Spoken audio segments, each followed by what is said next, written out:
तीसरा अध्याय।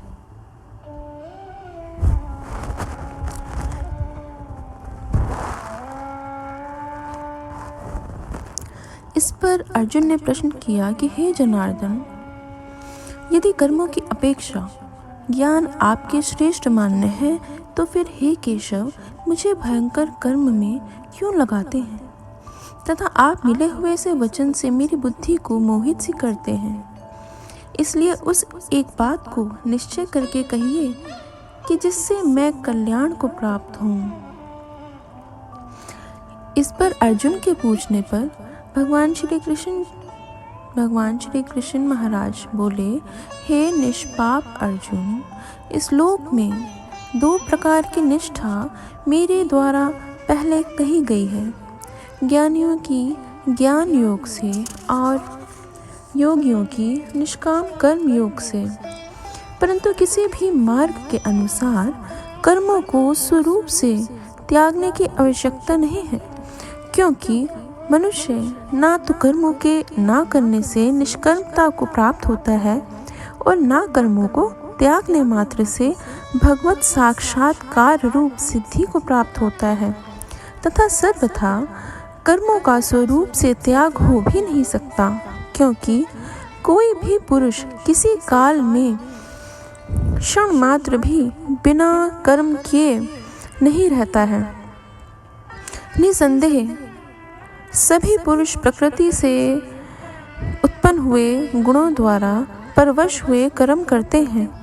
इसलिए जो मूढ़ बुद्धि पुरुष कर्मेंद्रियों को हठ से रोक कर इंद्रियों के भोगों को मन से चिंतन करता रहता है, वह मिथ्याचारी और दम भी कहा जाता है। और हे अर्जुन, जो पुरुष मन से इंद्रियों को वश में करके अनासक्त हुआ कर्मेंद्रियों से कर्म योग का आचरण करता है, वह श्रेष्ठ है। इसलिए तो शास्त्र विधि से नियत किए हुए स्वधर्म रूप कर्म को कर, क्योंकि कर्म ना करने की अपेक्षा कर्म करना श्रेष्ठ है, तथा कर्म ना करने से तेरा शरीर निर्वाह भी सिद्ध नहीं होगा।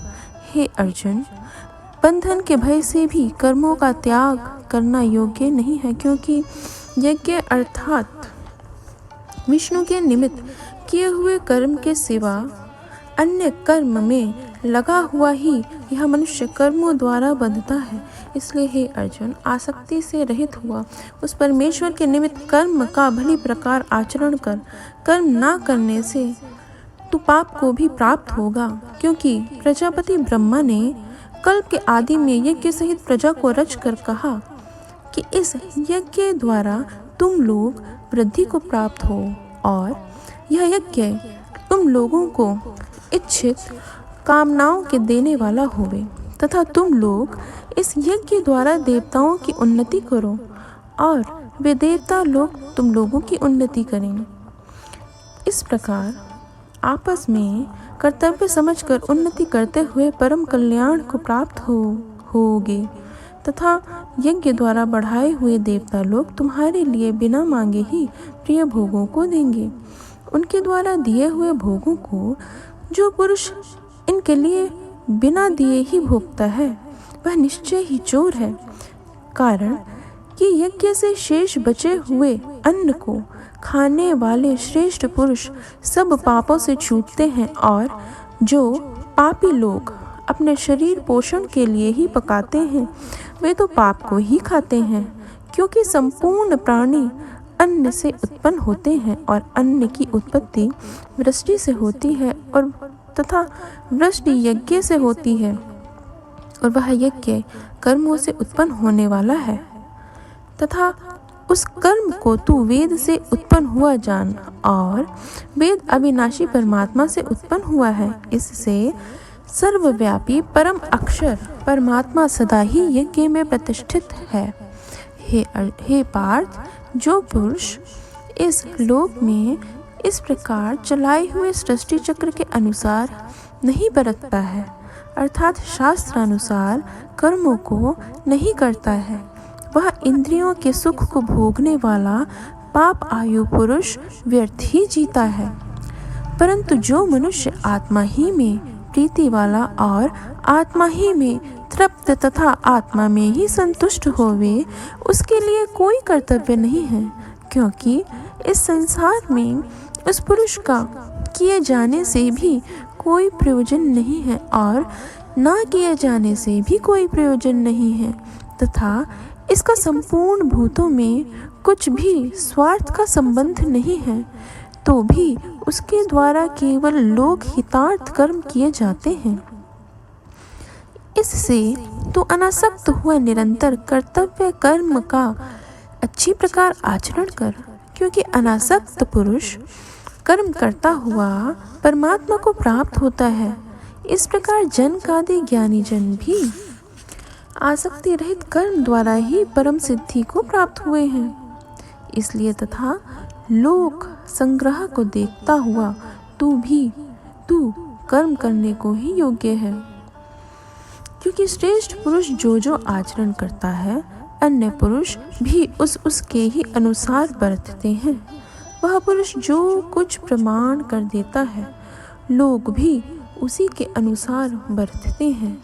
इसलिए हे अर्जुन, यद्यपि मुझे तीनों लोकों में कुछ भी कर्तव्य नहीं है तथा किंचित भी प्राप्त होने योग्य वस्तु अप्राप्त नहीं है, तो भी मैं कर्म में बरतता हूँ, क्योंकि यदि मैं सावधान हुआ कदाचित कर्म में ना बरतूं, तो हे अर्जुन, सब प्रकार से मनुष्य मेरे बर्ताव के अनुसार बरतते हैं, अर्थात बरतने लग जाएं, तथा यदि मैं कर्म ना करूं, तो ये सब लोग भ्रष्ट हो जाएं और मैं वर्ण संकर का करने वाला हूँ तथा इस सारी प्रजा का हनन करूं, अर्थात मारने वाला बनूं। इसलिए हे भारत, कर्म में आसक्त हुए अज्ञानी जन जैसे कर्म करते हैं, वैसे ही अनासक्त हुआ विद्वान भी लोक शिक्षा को चाहता हुआ कर्म करे। ज्ञानी पुरुष को चाहिए कि कर्मों में आसक्ति वाले अज्ञानियों की बुद्धि में भ्रम अर्थात कर्मों में अश्रद्धा उत्पन्न ना करे, किंतु स्वयं परमात्मा के स्वरूप में स्थित हुआ और सब कर्मों को अच्छी प्रकार करता हुआ उनसे भी वैसे ही करावे। हे अर्जुन, वास्तव में संपूर्ण कर्म प्रकृति के गुणों द्वारा किए हुए हैं, तो भी अहंकार से मोहित हुए अंतःकरण वाला पुरुष मैं करता हूँ ऐसे मान लेता है। परंतु हे महाबाहो, गुण विभाग और कर्म विभाग के तत्व को जानने वाला ज्ञानी पुरुष संपूर्ण गुणों में बरतते हैं ऐसे मानकर नहीं आसक्त होता है, और प्रकृति के गुणों से मोहित हुए पुरुष गुण और कर्मों में आसक्त होते हैं। उन अच्छी प्रकार ना समझने वाले मूर्खों को अच्छी प्रकार जानने वाला ज्ञानी पुरुष चलायमान ना करे।